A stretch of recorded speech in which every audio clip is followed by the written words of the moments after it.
In the annals of American history, the unfulfilled promise of 40 acres and a mule stands as a stark reminder of the injustices endured by African Americans following the abolition of slavery. This pledge, made by the U.S. government in 1865, was intended to provide freed slaves with a tangible foundation for economic independence and social mobility. However, this promise was tragically broken, leaving a legacy of systemic inequality that continues to reverberate through generations.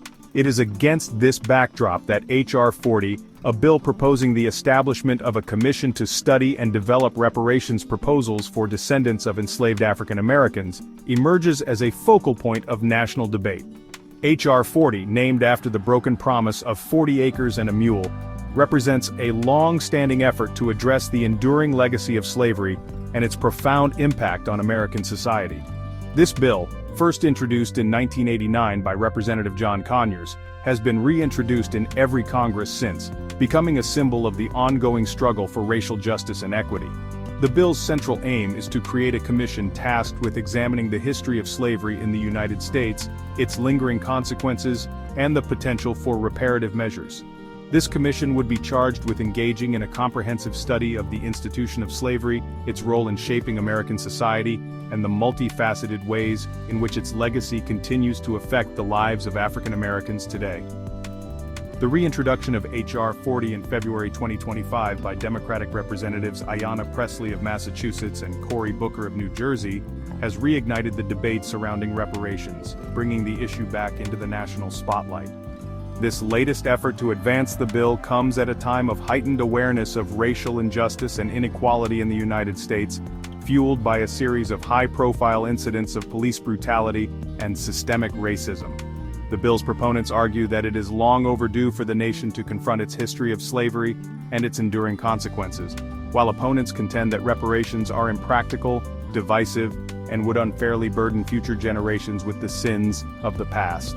The central objective of H.R. 40 is to establish a formal mechanism for examining the possibility of reparations for the descendants of enslaved African Americans.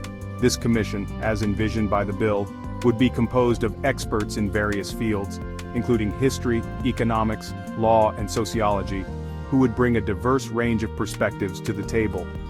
Their task would be to delve into the complex history of slavery in the United States, tracing its evolution from the colonial era to its abolition in 1865, and to analyze the myriad ways in which its legacy continues to shape American society today.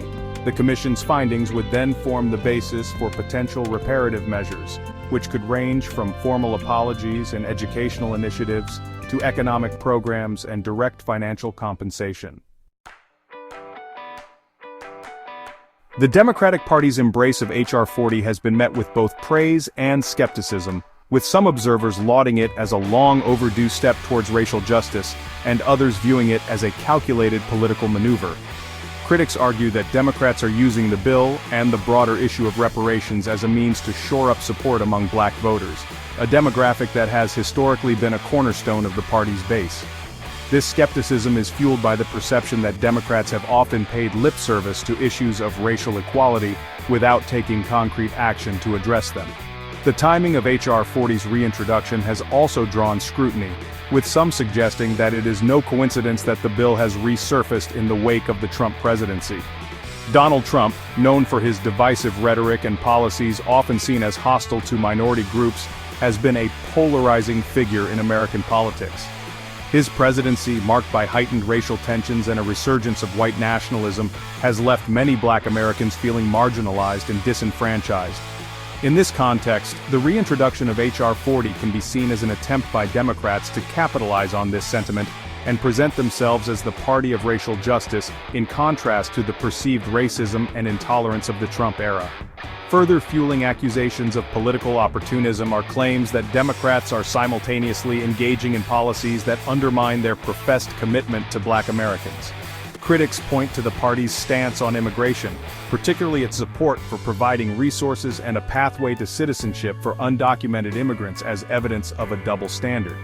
They argue that these policies prioritize the needs of non-citizens over those of black Americans, who they believe should be the primary beneficiaries of government assistance and support.